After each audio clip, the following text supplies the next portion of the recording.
I'm excited about having Vanessa and Max here from UCL, University College London. So I've known about the both of them for quite some time, and Max actually has been working with us here at HKU. So he's been one of the people, the early career researchers that has reached out to try and work with HKU students, and has even been able to bring one of our projects to publication as the lead author. And through that collaboration, I got to know a lot more about the kind of research that they're doing. So initially, stuff with robust Bayesian meta-analysis in order to check for publication bias in meta-analysis, and one very controversial and impactful paper about revisiting the nudge literature, which is something that I obviously care about in judgment decision-making and behavioral economics. And then their joint research has to do with something that I care deeply about, which is moral decision-making. So they're going to touch on all sorts of cognitive biases. So we've done some research on omission bias, and they're playing with this in all sorts of meaningful ways and incorporating LLM, some of the trendy topics out there. So I'm very much looking forward to hearing about what they're doing and catch up on all the nice research. So thank you for coming. Thank you. Yeah, thanks all for coming to our talk. This work on metacognitive moral learning and decision-making in realistic moral dilemmas. And this is work we've done together with Falk Lieder at the University of California, Los Angeles. The talk is going to have three parts. So in the first part, we are going to talk about the idea of strategy selection, how it applies to moral decision-making to sort of set the theoretical background. And then in the second part, we will show three experiments on how metacognitive learning, so learning about strategies, shapes moral decision-making. And then in the third part, we are going to touch on these trendy topics and look at a comparison of large language models and human decision-making in realistic moral dilemmas. So to start with part one.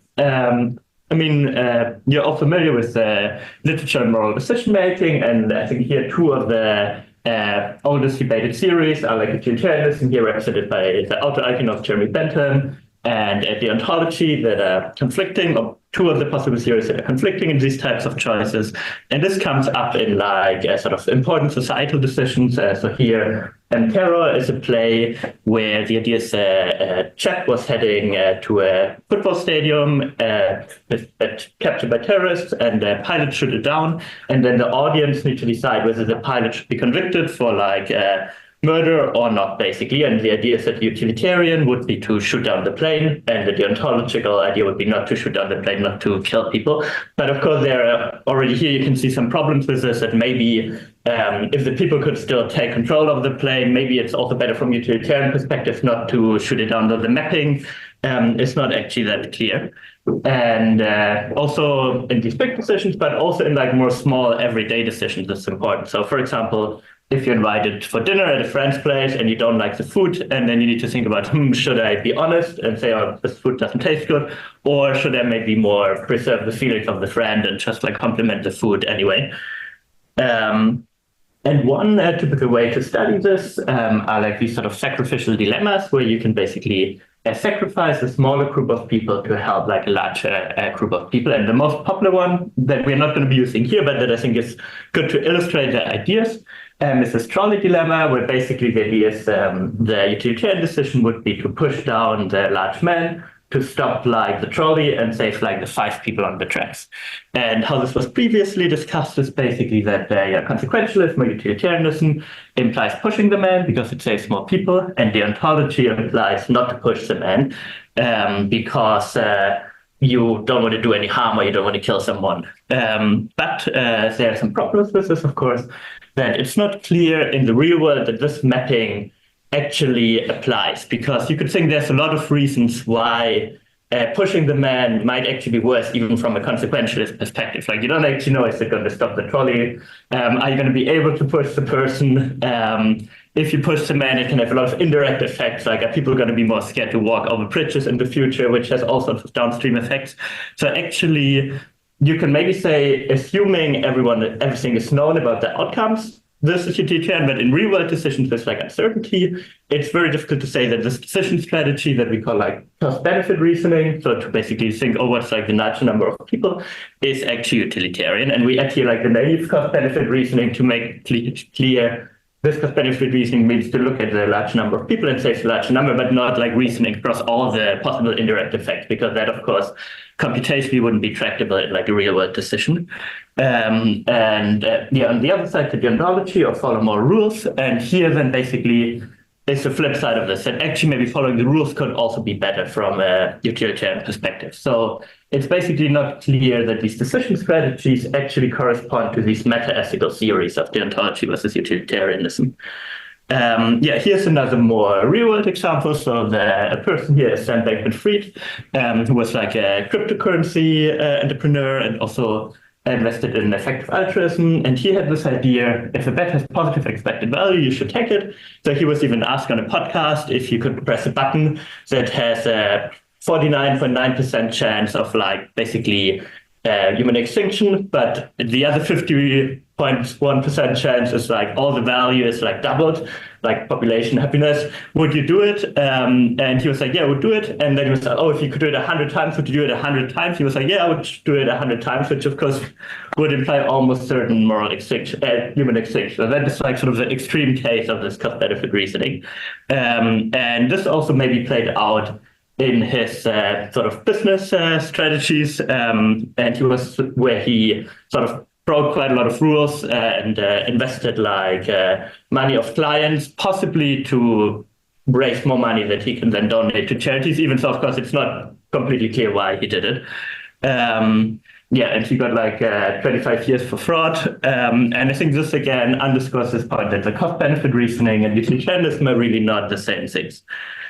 So just to sum up, basically, in the real world, decision strategies differ from the philosophical idealizations, and the cost-benefit reasoning does not necessarily lead to the best utilitarian outcomes, because it's fallible and might fail to select the action with the highest utility. And there's a lot of reasons for this, like the uncertainty, the intractability of considering all the consequences, sort of bias variance trade-off, and also, of course, computational costs that you might, especially for smaller decisions, maybe not have enough computation to think through, or it's not worth to think through all the indirect consequences.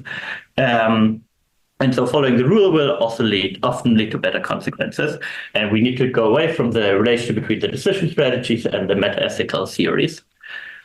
And of course, in sort of cognitive science, there's a long history of work on like separating the function of decisions from the sort of decision strategies based on the work by David Maier and the levels of analysis. And here he distinguished between three levels, but the first two are like the most relevant for this talk. So the computational level, which defines the function in terms of the problem and the optimal solution. And that we could basically is the ultimate goal maybe that one tries to achieve with moral decisions. And the utilitarian would be to collectively generate as much utility for the group as possible. But it's important to say that this idea of the computation level doesn't only work for utilitarianism, but for all sorts of things that people care about that they try to achieve, basically. And this needs to be distinguished from the algorithmic level that describes the cognitive mechanisms that approximate the optimal solution with the limited computational resources and also the constraints of the environment that people are actually in. And on that level, I think would be how should people make moral decisions? What are the decision strategies that they use to actually reach this goal on the computation levels? I think that's like a nice sort of bridge between the cognitive science literature on like decision making and this sort of moral decision making. And it's important to say this idea of like decision strategies versus like the ultimate function of the decision is sort of well studied in cognitive science. So there's a lot of work on heuristics and how they can be adaptive. And there's also some work on like how people learn to select strategies. That is somewhat similar to our work in sort of a non-moral domain, basically. The idea basically you pick the decision mechanisms or decision strategies. You harness the cognitive constraints and the structure of the environment to basically achieve optimal decisions given like these two parameters. And now, of course, this raises the question, okay, people use these decision strategies on the algorithmic level to achieve like the outcome that they define on the computational level. I mean, it's not clear that people are thinking about it in that way, but we can sort of describe it in that way. And that raises the question, how do people actually decide when to rely on which strategy and how do they learn this basically, or what is like the mechanism there. And one idea is that there's basically a meta control system that learns about decision strategies rather than specific behavior. So this is this idea, that people reinforce like these flexible decision mechanisms rather than maybe more specific behaviors. So one example from the non-role domain here would be the take the best heuristic, where's the idea if you decide between two options that have sort of multiple features. For example, you decide on a holiday destination and you have like price and the weather and the food in the country, and then you rank them by importance, and then the first queue that decides between the options, you just go with that one. That would be the take the best heuristic. And people have shown that basically in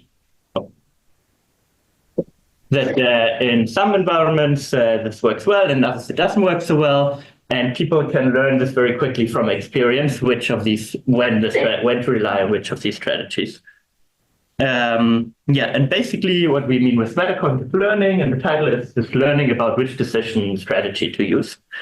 And another point is this sort of metacognitive learning is also an important prerequisite for generalization to new decisions and situations. Because of course, if you learn, this sort of strategy, maybe cost-benefit reasoning works well in this type of, in general, then if you're in a new situation, you can think, maybe I should try the cost-benefit reasoning again, or the take the best heuristic again. Whereas if you just learn about specific action, then that might not be available in the new situation, that action, and it doesn't generalize so well. And we propose basically this idea of metacognitive learning is also a good account of how people make moral decisions and how they learn to make moral decisions. Here is maybe the proposed framework. So the idea is basically, of course, we start with the decision situation, then we use a decision mechanism or decision strategy. Could be cost-benefit reasoning with rules, but it could technically be extended to account for like other maybe contractualist or virtue-based decision mechanisms. We just sort of started with those two because they are sort of the most commonly studied in the previous literature. But technically, the account is not limited to these two mechanisms. And then you make a decision, you observe the consequences of the decision, you reach a judgment of how good the consequences were, and then you have sort of a moral prediction error of like how good the outcome was in comparison to what you expected. So maybe you expected you pushed a large man and it saves all the 4 people, but then they still get run over, and then you have, that would be the prediction error. And then based on that prediction error, you adjust the weights of the strategies. And if a strategy worked better than expected, you use it like more next time, and if it worse, then less. And importantly, we also added one error here directly from the decision to the judgment, which is just to accommodate the possibility that there could be non-outcome-based mechanisms as well, which is not covered in our next experiments, but just to say, we're not saying all morality is based on consequences. There could, of course, be like sort of intrinsic, really deontological elements as well. Now for part 2 on the experiments on metacognitive learning, I'm handing over to Vanessa. So we ran a series of experiments to test basically the hypothesis that people engage in metacognitive moral learning from the outcomes of their previous decisions. And so how we did this is by sort of extending upon the trolley dilemma, which is a very commonly used paradigm in moral decision-making research. So Max has given an example earlier of the choice between pushing a large man off a footbridge to stop the trolley from running over 5 people. So basically, you have to decide whether to commit the sacrificial harm to bring about better consequences. However, and I'm sure it's apparent to everyone that this is quite an unrealistic scenario. And one reason is that it is sort of assumed that one action would kind of for certain lead to a certain outcome. So, for instance, if you push the man, he's going to fall in a certain way, and then, you're going to save the 5 people. But of course, in real life, this is not the case, right? Like Max mentioned, you could push the man and then he doesn't block the train, so you kill him, and then the 5 people will run over by the train as well. So that's not a very good outcome. And aside from this, there's also the, contrived structure of this dilemma. I'm sure not many people, if at all, have encountered this actual situation in real life. And one kind of important methodological limitation also is that the people using trolley dilemmas, often in the paradigm, it's there's a confound between the action and the cost-benefit reasoning or CBR-based option. So for instance, if you push the man, that is obviously an action and also the sacrificial choice. And there's a confound also between inaction, so doing nothing, and following the rule. So in this case, if you do nothing, you save the man's life. So I think this is quite a kind of a big limitation, because often some people might, for example, choose the option to follow the rule and not push the man, but we don't know whether it's because they would prefer to do nothing or would they actually want to follow the rule. So in our paradigm, we try to address these issues. So in our task, we provided participants with realistic historical dilemmas. So they're sort of in the same setup as the trolley dilemma, in the sense that there are two conflicting options, one CBR and one to follow rules. But we adapt these realistic moral vignettes written by Kerner and Deutsch. So we adapt them to, because they're mostly based on historical events. It is like, I think Kerner and Deutsch tested that it's very believable to participants, and they're more easily able to engage with these vignettes, whereas they would think like classic trolley dilemmas are more bizarre, for instance. So people make a choice between the two conflicting options. And then what we did is we introduced outcomes to this paradigm. So after showing the dilemma and having people make the choices, we showed them either positive or negative outcomes of their actions. And we used this to test whether people learn to adapt their decision-making strategies based on the outcomes of previous choices. And importantly here, we also deconfound CBR and action and rules and inaction. So in some of the vignettes, we sort of keep the classic action CBR and inaction rules. So here we have a similar one where we say, you're on a ship, and I'll show this example later, but you're on a ship, and in order to save people's lives, you have to push a man overboard. Do you push the man? And here the CBR option of pushing the man is also the action, whereas the rule option of not pushing the man is the inaction. But in some other vignettes, we reverse this. So in another one, we describe a situation where you have to choose whether to save your employee from some people who are attacking them. But then by doing so, you would put more people at risk. So then here, saving the employee is following the rule because you have some moral obligation to protect your employee who is under your care. But then that's also the action because you're actively doing something to save them. Whereas the CBR option of not doing anything and not putting anyone at risk is also the inaction option. So here we deconfound this in order to see whether people are really learning from the decision strategy. So if they're choosing the option that corresponds with CBR or rules, and or whether they're learning from, let's say, the behavior of like action versus inaction, and we wouldn't have the problem that I described before that you don't really know why someone chooses that option because it's confounded. So here's an example moral dilemma that's a little bit similar to the trolley dilemma. So maybe I could just give you 1 minute to read through.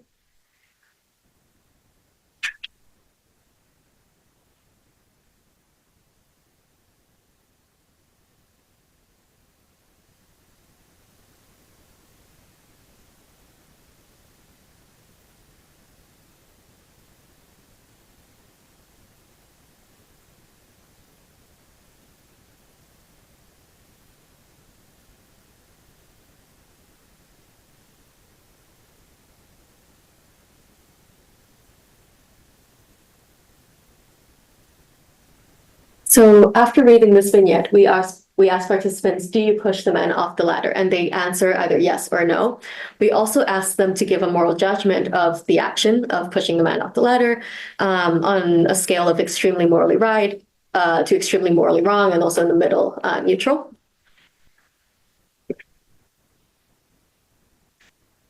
And then we show them one of 4 outcomes.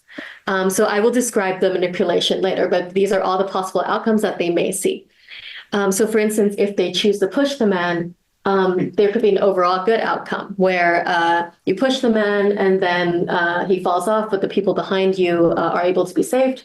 So you save all the remaining passengers. Or it could lead to an overall bad outcome. So you push the man, but he falls together with the ladder, and then that means no one else can climb on board and everybody dies. If they choose not to push the man, it could lead to a good outcome, overall good outcome. So you don't push the man, he falls off himself, and the people are able to go through. So you save the remaining passengers. Or it could lead to an overall bad outcome where you do not push the man, he blocks the way, and none of the people can be saved. So we did pilot these outcomes just to make sure that the overall good outcomes are actually perceived to be overall good and also better than the bad outcomes. And we also test for the plausibility of all the outcomes to make sure they're like all plausible and like quite balanced. And we also test the dilemmas to make sure that they are believable to participants and that they actually constitute a moral dilemma. So it was kind of like 50-50 what people would choose in the pilot. So we show people this moral learning paradigm where we show them 13 of these moral dilemmas with the outcomes after each time they make a choice. But then the manipulation is a between subjects manipulation, which determined what outcomes they would see for each decision. So in the CBR success condition, choosing the CBR-based option would always lead to the overall good outcomes, and the rule option would always lead to bad outcomes. In the rule success condition, this was reversed. So again, we measure the decisions and moral judgments for each dilemma. And our main hypothesis is that in a CBR success condition where people consistently see good outcomes for the CBR-based option, participants would learn to rely increasingly on CBR in subsequent decisions. And this is reversed in the rule success condition. So we ran a series of 4 experiments, but we would mainly talk about 3 experiments in the interest of time. So in experiment 1, we test the paradigm and also the question of whether people engage in this adaptive moral learning from the consequences of previous decisions. So we test whether their choices change over time according to whatever decision strategy performs better. In this next experiment, we test the mechanisms of moral learning and whether it transfers to other moral decisions, such as the donation decisions. In experiment 3, we basically replicate experiment 2 with a wider range of transfer measures, but in the interest of time, we'll skip this because it's essentially, we find very similar results. And instead, we will talk about experiment 4, which is a replication of experiment 3 with transfer occurring beyond the experiment. So to start with experiment 1, we recruited 387 participants on Prolific. We showed them the moral learning paradigm with the 13 moral dilemmas. And at the end, we asked them to fill out Oxford Utilitarianism Scale, Sacrificial Harm Subscale, which basically measures their general moral attitudes or like endorsement of committing sacrificial harm. And our predictions is that for the choices that we would find increased reliance on CBR in the CBR success condition and increased reliance on rules in the rule success condition, that this would be reflected in people's moral judgments. So they would think that in the CBR success condition, that the CBR-based option is more morally right, and that the rule-based option is more morally wrong, and again, reverse in the rule success condition. We also test for transfer to general moral attitudes. So we would expect that in the OUS subscale, those in the CBR success condition would be more likely to endorse sacrificial harm because they saw that it had led to good outcomes in the paradigm. And so we would expect higher scores compared to the rule success condition. And as for the results, we do see this pattern for choices. So we see an increase in reliance on CBR in the CBR success condition here in the red, and a decrease in reliance on CBR in the rule success condition. We also see a similar pattern for moral judgments. However, for the rule success condition, this was not significant, but it's in the predicted direction. We also see a significant transfer to endorsement of sacrificial harm in general. So we see that in the CBR success condition, again in the red here, that people were scored higher on the sacrificial harm subscale, meaning that they endorsed it more compared to those in the rule success condition. So this study tells us that people are exhibiting this sort of adaptive reinforcement learning when making moral decisions from the consequences of past decisions. But it also opens up some new questions. So the first one is whether this transfers to real-world incentivized choices, such as donation choices. And also, we are interested in exploring the mechanisms underlying this learning process. and which these questions motivate our experiment 2. So for experiment 2, we first added more transfer measures. So we kept the Oxford utilitarianism subscale, the sacrificial harm subscale. We also added a scale to measure deontology. So basically how much they agree with deontology in general. So again, it's like a similar sort of a reverse of the oh yes. And we also added a donation decision. So this was a bit difficult to come up with, but we found 2 charities that basically sort of reflected the CBR nature and also the rule-based nature of this sort of dilemma. So for the CBR-based charity, we chose One Day Sooner, which is a charity that supports human challenge trials. And human challenge trials are sort of medical research that infects healthy volunteers with a virus to develop vaccines, for example. And this greatly speeds up the development of vaccines and can potentially save many more lives, but obviously at a cost of some risk to the volunteers. So from a cost benefit standpoint, it would, it's likely more effective than not doing it. And then we also contrasted this with a rule-based decision, which is the Medical Research Foundation. So this is basically just a very traditional, sort of conventional medical research charity, and they don't do anything like the human challenge trials. And we asked participants to allocate £200 between these 2 charities. And this was incentivized because we told them that we would execute one random decision and actually donate the money to what one participant allocated, which we did. So they were motivated to actually choose the charity that they thought was more important or they wanted to donate to. So first, results of the choices, we see the same pattern as we found in experiment 1. So we were able to replicate the findings for choices. And then for the moral judgments, we weren't able to replicate this. However, it was in the, again, in the predicted direction. And we were thinking one potential explanation could be that some sort of, because we just used one scale for the measurement, so it could be something to do with that. Or it could be that people maybe have a stronger prior, for instance, for moral judgments compared to choices. And so, they don't learn about the judgments in the same way. But yeah, so this is what we found. And we also found evidence of transfer. So again, with the sacrificial harm subscale, we found that in the CBR success condition, people endorsed sacrificial harm more than in the rule success condition. We find the opposite effect for deontology. So people in the rule success condition endorse deontology more. And for the donation decision, we also find that in the CBR success condition, they were more likely to donate more money to the CBR charity, so to the charity that supported the human challenge trials. However, these effects were not so strong. So we do replicate this in experiment 3, and also Max would talk about the computational modeling that we did to look at individual behavior. But yeah, so here are the results, and more details are available on the paper. And the second part of experiment 2 that we wanted to, the second question that we wanted to answer was the mechanisms underlying this moral learning. So we based this on some existing literature by Farry Cushman and Molly Crockett, moral psychologists, who propose that moral judgments are informed by model-based and model-free reinforcement learning from past experiences. And what they mean is that for model-free learning, that people are assigning values to actions intrinsically based on past experiences, and this is more often associated with following the rule or deontological decision-making. And one example is, for instance, if you hurt someone, for example, by pushing them over, you had learned as a child or, throughout your life that this causes bad outcomes, that this action is bad because the person is upset, they're hurt, you maybe even feel bad about it. And so you learn that this action is bad and that you shouldn't do it. And you perhaps even feel like aversion towards this. Model-based learning refers to when you derive a representation of value from an internally represented model of the world, and this allows you to evaluate anticipated outcomes.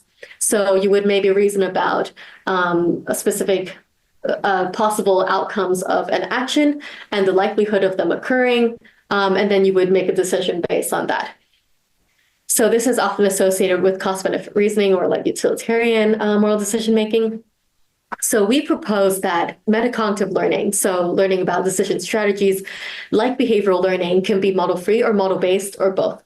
So this would basically be the sort of same logic, but instead of the behavioral level with decision strategies. So for instance, you might assign a value to a decision strategy, or for model-based, you might use a internal model of the world to think about the outcomes that could be brought about by the specific decision strategy, how likely it is, and then choose a strategy in that way. So how we tried to measure this, we had some behavioral measures to sort of see if we could investigate the mechanisms of this learning. So for the model-based learning, this is a little bit complicated, and I'll explain a bit more in the following slide. But basically, we gave participants two more realistic dilemmas.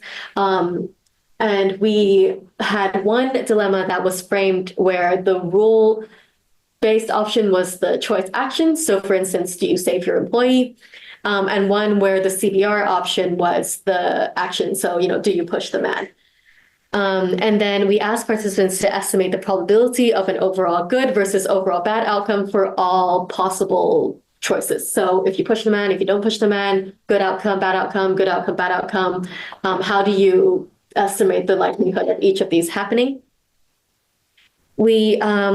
To measure model-free learning, we gave participants these other vignettes where they had to imagine themselves doing some sort of aversive action, but that didn't actually lead to bad consequences. So for instance, we asked them to imagine themselves as an actor in a play, and they had to stab someone with a fake knife or shoot someone with a fake gun. So obviously nothing bad is going to happen, but then the actions themselves are kind of aversive or negative. And then we asked them to fill out the short form PENIS, which allows us to assess their emotional state after reading the vignettes.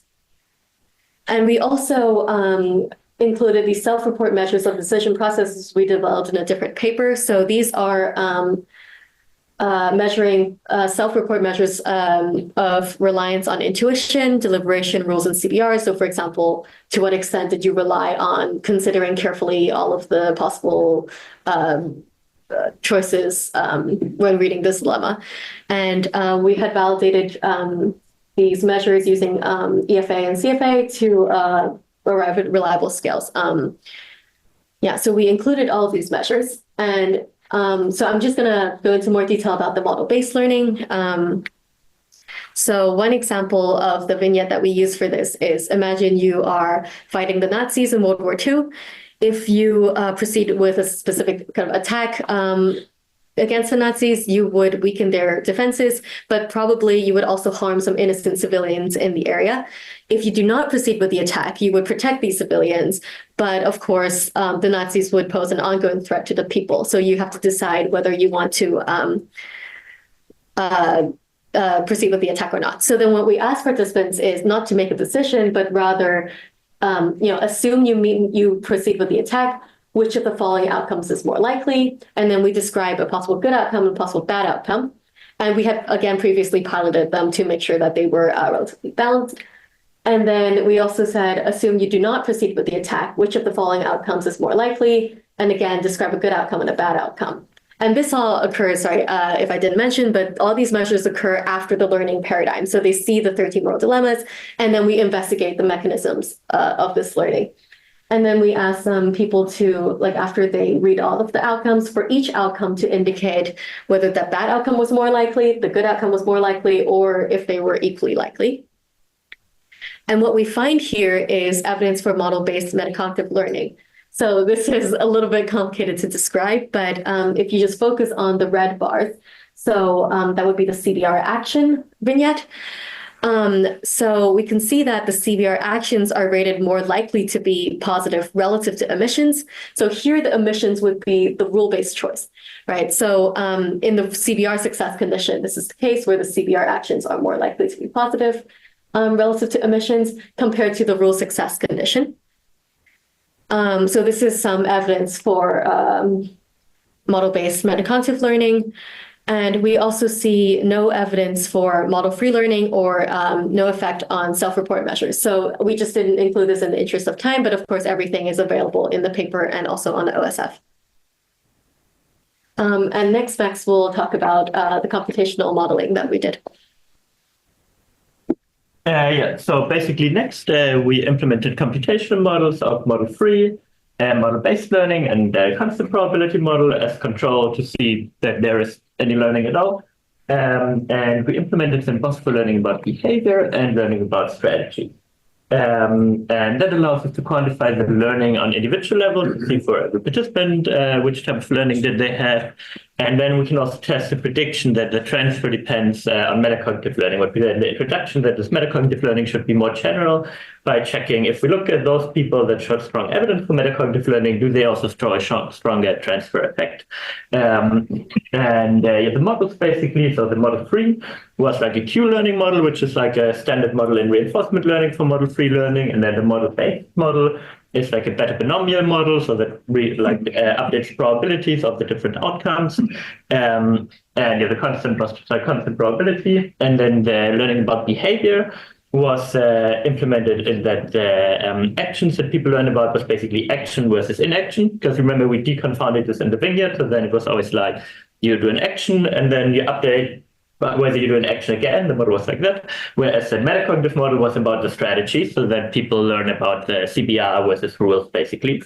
And then we end up basically with 6 models. So we have the metacognitive and the behavior, and then model-based, model-free, and the constant probability. There's also constant probability of the strategy versus constant probability of the behavior. And what did we find? So we see most of the learning is best described by these model-based models. In both conditions, but in the rule success condition, we see a bit more of the behavior learning, so that a lot of people also still learn about action in action. And in the CBR success condition, more people learn about the strategies versus behavior. And that's still a little bit of an open question why we see this. We also replicate this difference in other studies, why we see this difference that in the CBR success condition, the metacognitive learning seems stronger. And then next, what we did, we basically built what's called an inclusion-based factor, where we compare the evidence for metacognitive learning across these set of models. So basically, we compare those two models with those two models to get like the marginalizing over the model-based versus model-free, the evidence for metacognitive learning. And then we use that as like covariate in our analysis, so that we basically see here on the y-axis the transfer effects before, and then how they are moderated by the evidence for metacognitive learning. And then we send it in such a way that we test the effect of condition for those people. So here the base factor indicates the evidence for metacognitive learning, and base factor 1 means it's like undecided between metacognitive versus action and action learning. And base factor 10 means like strong evidence for metacognitive learning. So we basically tested the condition effect in this model for those here at base factor 10, and to check basically those people that have strong evidence for metacognitive learning, do they show stronger transfer? And we can basically see first there's always a moderation. I think here maybe it was not significant, but we in the next study was significant, and we always see like a main effect for those people that show evidence for metacognitive learning. And these effects are much larger than the effects that we saw in the aggregate data. So we see here, much bigger and more robust effects than in the aggregate data when we take this the individual differences into account, basically. And that I think provides evidence that this metacognitive learning is really a prerequisite for the transfer to use situations. And in experiment 4, we tested transfer to moral attitudes and simulation tasks in a new context to eliminate demand characteristics. So one criticism that we got on what we showed so far is that maybe people are just learning basically to figure out the task and what they are supposed to do in the task. But that's it. There's nothing necessarily moral about it or any sort of learning beyond the task. And even with these incentivized measures, maybe people still don't care so much about which charity, but are mostly driven by these demand expectations. So to mitigate this, basically, we split up the study in 2 parts.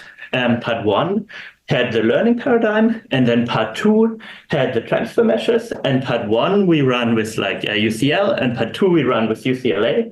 And then we invited the people that participate in part 1 again to participate in part 2.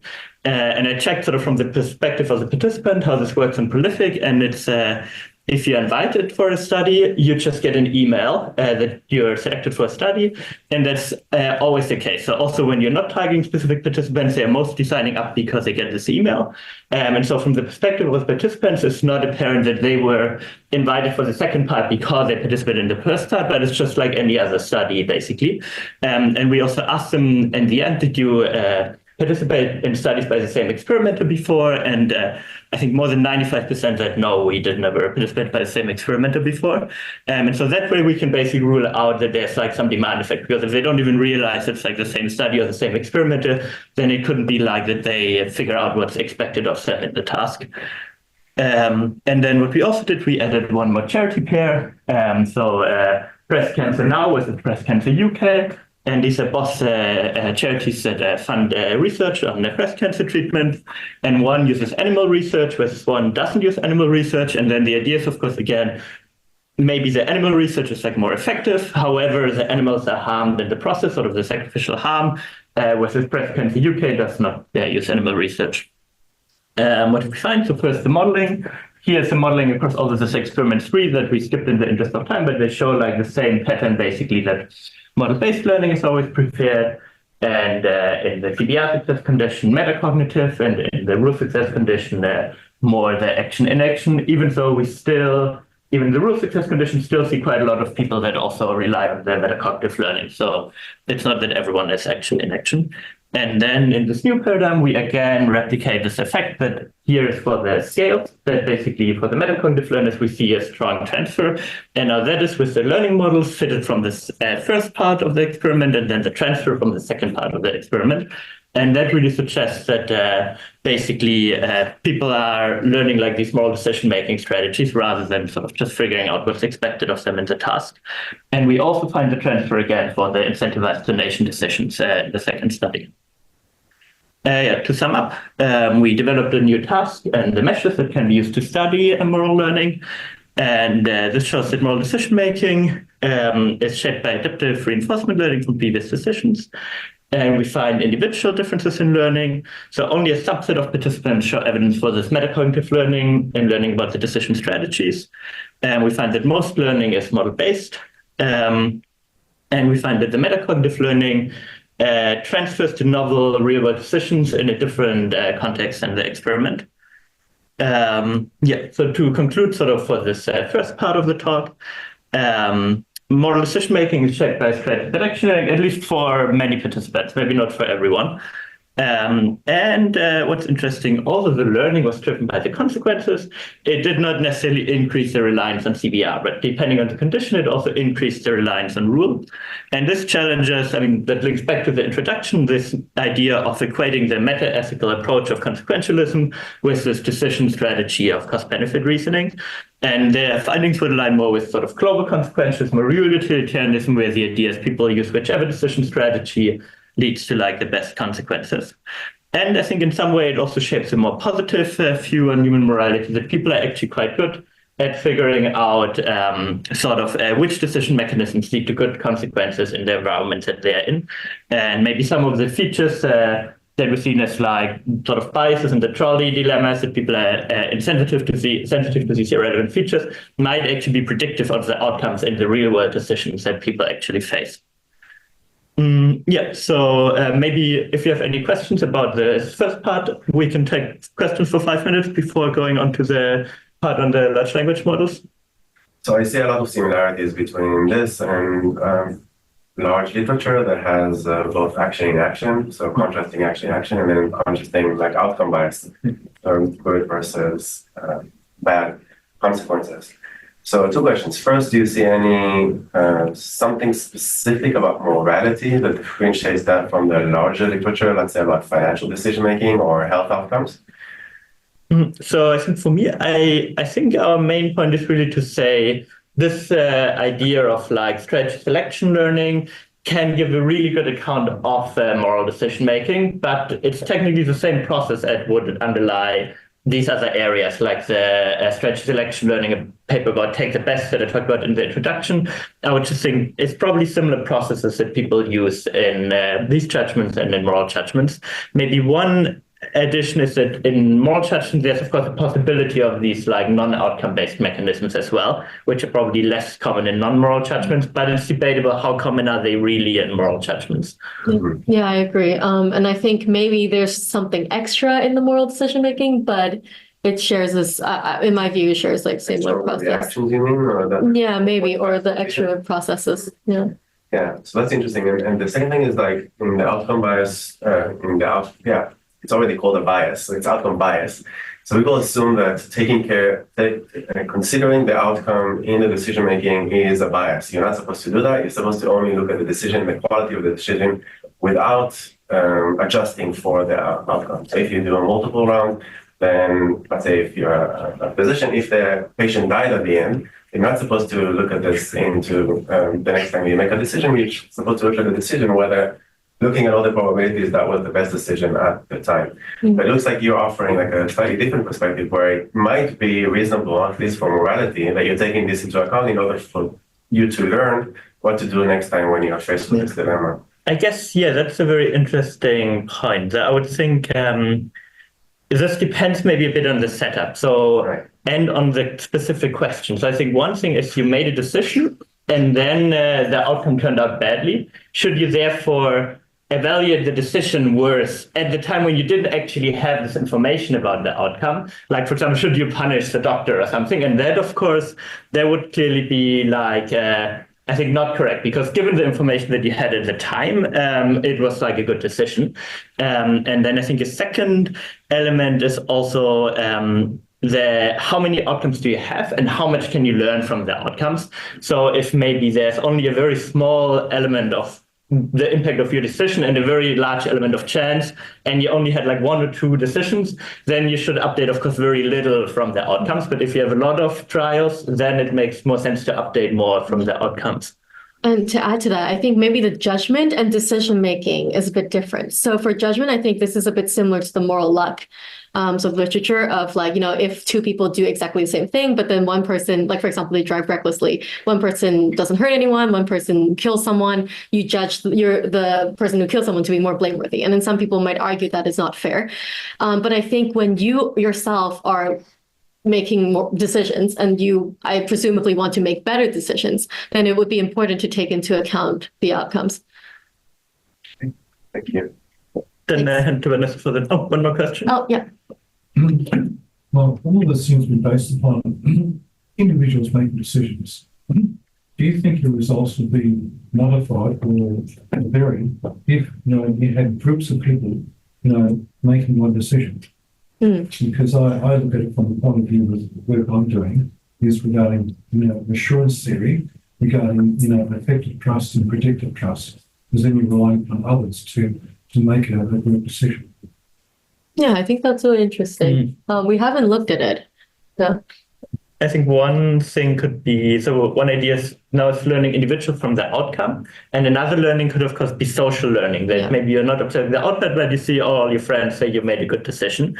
And so that could be another thing that drives like the learning signal. It could be like the learning signal instead of like the actual consequences.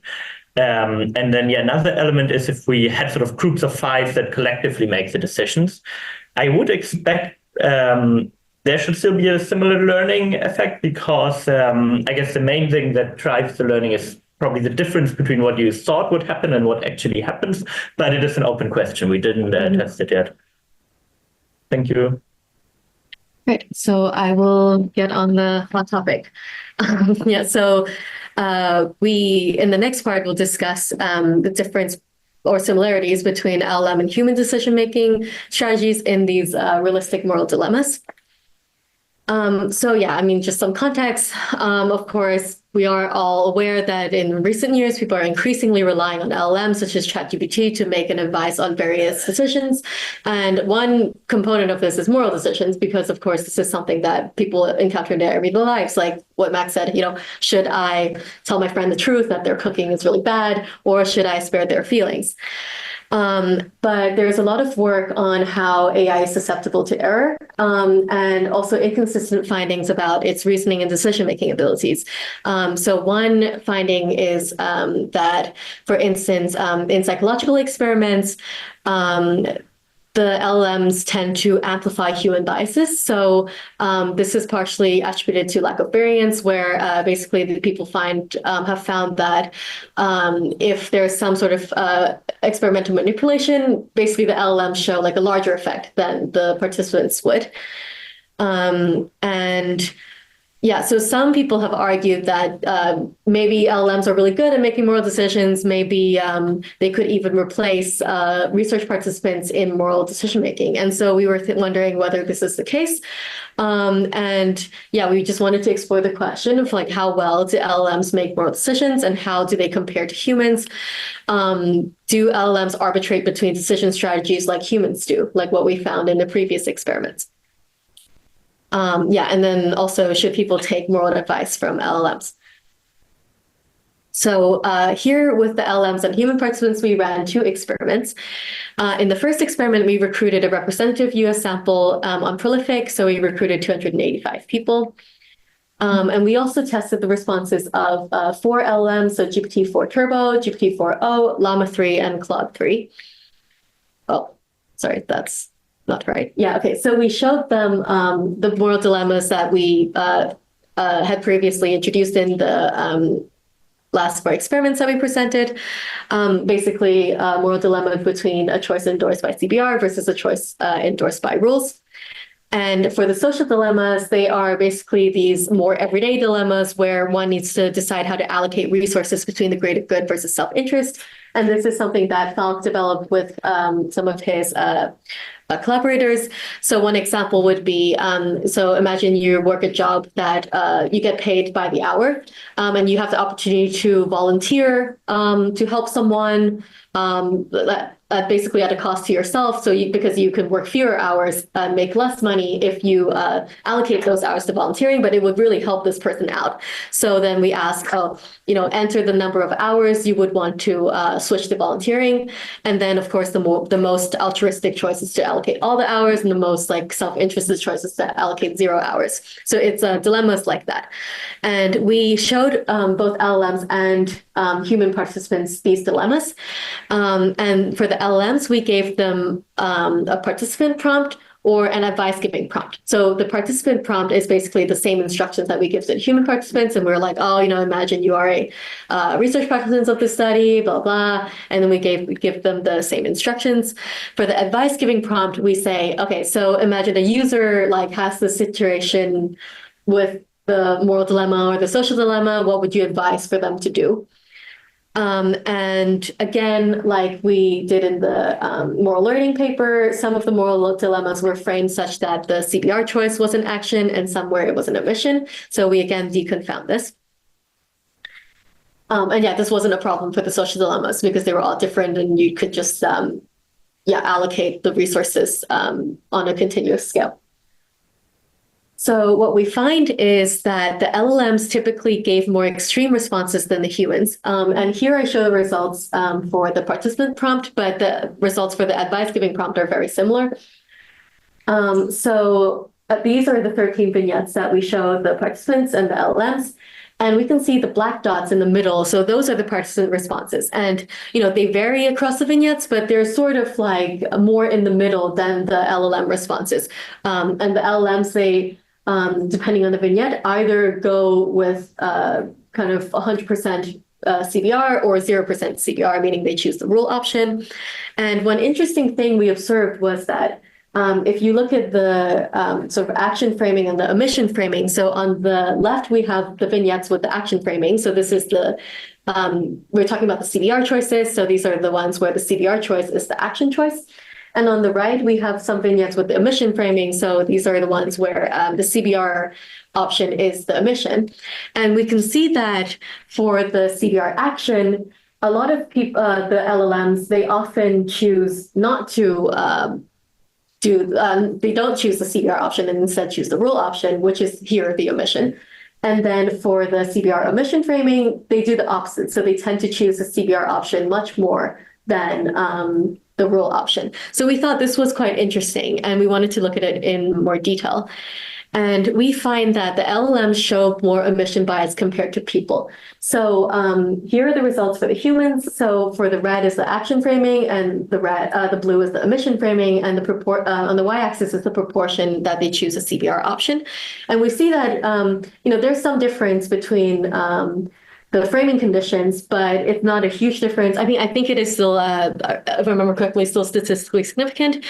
But compared to the LLMs, this effect is much smaller. So especially for Claude 3, which is basically just deterministic, that for the omission, they would always choose the CBR, but never for the action. So in general, the LLMs were much more influenced by whether the CBR-based option was framed as an action or an omission compared to the humans.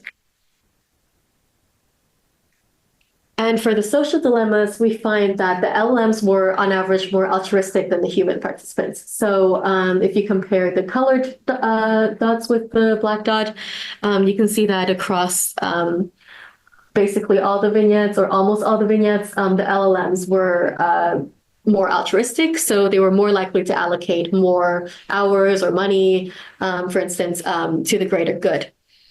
And they also advised people, I think the advice results was also very similar. So they also advised people to be more altruistic. So we ran a follow-up experiment because we were interested in this omission bias that we found. And this is a pre-registered follow-up for the strong omission bias in the moral dilemmas. And we thought there were two possible explanations. So the first is that maybe the LLMs have a general tendency to answer no in moral dilemmas, because the way that we phrased the question, the no was kind of confounded with omission. Like, do you push the man, yes or no? The no is like, do not push the man, inaction. So this was the case for both the CBR and the rule action framing. So we thought maybe that was one reason. And then, of course, it could be that the LLMs just have a general tendency for omission bias. And this is a very commonly found bias in humans. So I'm sure most of you are familiar and have maybe even done some work on this. And so we selected 6 moral dilemmas from experiment 1 that can be reasonably reframed to test for both biases. So we only chose 6 because some of them, based on the content of the vignette, it was sort of didn't really make sense to reframe them. So we selected the 6 that it would make sense. And just as an example, one of the vignettes was to ask participants to imagine they're a lawmaker of a state, and they have to decide whether assisted suicide should be legal or illegal. And in the original framing, the assisted suicide is currently legal, and they have to decide whether to change the law and make it so it's currently illegal, and they have to decide whether to change the law and make it legal. And if you answer yes, then that would be the CBR-based option, because you would reduce a lot of medical costs, for instance, but then you would break the sort of moral rule or moral norm of like, do not kill. And that is, of course, the action, because you're changing the law. And the no option here is following the rule. You make it so you don't change it to be legal. So it's also the inaction option. And then we do this yes-no reframing. So essentially, we just switch these 2 options where we ask, do you keep the law so that it remains illegal? And then, of course, here saying yes would be inaction, saying no is action. And it's basically the reverse of the original framing in terms of the how the question and the answers are framed. And we also ask we also have a condition with like the action omission reframing, where in this version of the vignette, assisted suicide is currently legal. So then we ask, do you change the law and make it illegal? And here, so the yes option is still the action and the no is still the inaction. But importantly, the yes option is now coincides with rule, and the no option now coincides with CBR. So first, we can look at the results for the yes-no bias, and we see that most of the LLMs, so except for GPT-4o, and also not humans, they show a yes-no framing bias. So if you can see in the figure that both humans and 4o are sort of in the opposite direction. So they don't show this preference for saying no, but all the other LLMs do. And we also find that the GPT-4o responses were not statistically different from the human responses. So for the yes-no bias, it seems that they are quite similar to humans in that they don't show this bias. If we look at omission bias, however, we also find that the LLMs, except for GPT-4o, showed stronger omission bias than humans. And all LLMs preferred the CVR option significantly less when it coincided with action. So in other words, they showed a strong omission bias. So what we did next is we saw that the GPT-4o responses, so across the 6 vignettes that we used, it showed a ceiling effect in 5 of the 6 vignettes where it consistently chooses CVR-based option regardless of framing. So then what we did was we focused on looking at the one vignette without ceiling effects. And here we see in the endowment, here in the upper left, we see a very strong omission bias here compared to humans, and also just on its own, it's a very strong bias. And then when we compare the GPT-4o responses and the participant responses for only this vignette, GPT-4o showed much stronger omission bias. Yeah. So in summary, for the social dilemmas, we found that the LLMs were more altruistic than humans, and they also advised people to be more altruistic. But for the moral dilemmas, the LLMs were biased towards choosing and advising omission. And a lot of them also showed an additional yes-no bias, which is something that is not found in humans, and meaning that they prefer to answer no, independent of what the choice represented in terms of the decision strategy, so like the rules versus CPR, or even independent of action versus omission.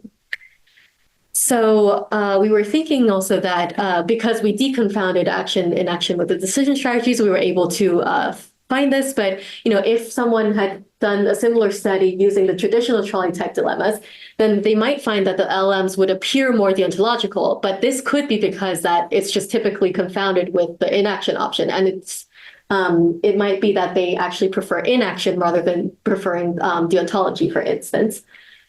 And our findings are consistent with the evidence that LLMs tend to amplify biases that are commonly found in human responses.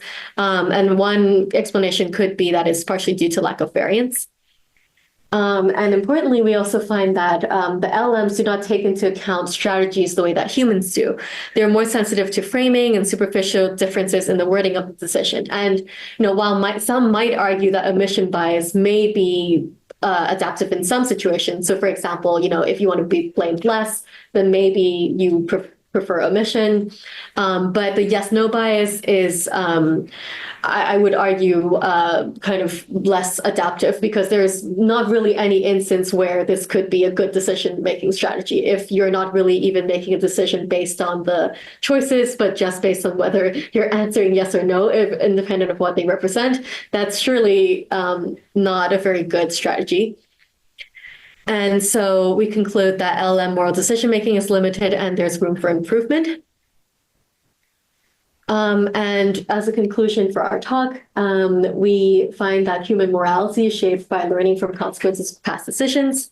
And we also find that LLM moral decision-making and advice-giving is problematic, but perhaps if they could develop the capacity for adaptive moral learning, which we showed in our moral learning part of the talk, maybe it could help remedy this problem. And here we share 3 of the preprints of the manuscripts that are currently under review. So the first is the moral learning, the 4 experiments. This is the paper with the LLM and human moral decisions. And also we share an additional preprint where we developed a validated scale to measure the moral decision process. And feel free to email us if you have any questions or comments. And of course, we are also happy to take questions now. Thank you. I'm kind of curious, is there a way, just by the stuff that you've already done, whether there's a way of increasing accuracy so that LLMs will be a little bit better or closer to what humans actually do? So first, I think it's interesting to get your take on what do you think they're doing, like why are they doing that? And just by you having all these scenarios, if you tell an LLM, humans have answered X on this scenario, what do you think they will answer in the following scenario? Yeah. Or you have learning, so you have all these scenarios. You have the ability to feed them some scenarios, 1, 2, 3, 4, and then see how much more accurate they'll get in predicting the next one, right? So you can play a lot with the fact that you have so many scenarios, see whether you can get, or maybe even just create variance somehow. If variance is really the issue, you have a way of kind of improving this. Right? So we thought about what are they doing, and then is there a way, just by what you did, improving the way that these LLMs are predicting what humans would do? Yeah, I think that's a good idea, and we could look into that to see. I think the predictive element is really interesting. And I mean, to be honest, I'm not a computer scientist, and I'm not super familiar with like how what's going on inside the LLMs, and I'm not sure if many people would actually have a satisfying answer, to be honest. You can ask them, right? Yeah. Like, you answer this. What have you done here? Can you reason this out? Yeah. So. It is really interesting that sometimes even when they perform very similarly to humans, it's unclear what the reasoning process actually is. So I, together with a master's student, we are doing some work on how LLMs reason about sort of like in a non-moral context, whether they are able to, I mean, the task is it's very non-moral, but it's basically you give people and also LLMs, this task where you're like, oh, typically I dig a hole with a shovel, but I don't have a shovel, and I have like these items. And one of the items is, for example, something that would never be really associated with a shovel semantically, but resembles maybe visually a shovel that you can use to do for this purpose. And the LLMs are often worse than humans on this task. And even though some of the LLMs like GPT-4o, they're quite similar to humans, when we do certain manipulations, it also sometimes changes their performance when it doesn't affect the performance of humans. So then that makes us think like, what exactly is going on? Because if you were reasoning in the exact same way as humans, then surely these manipulations would also not affect you. So yeah, I think that's something that still needs to be looked at, both in the moral domain and also outside of it.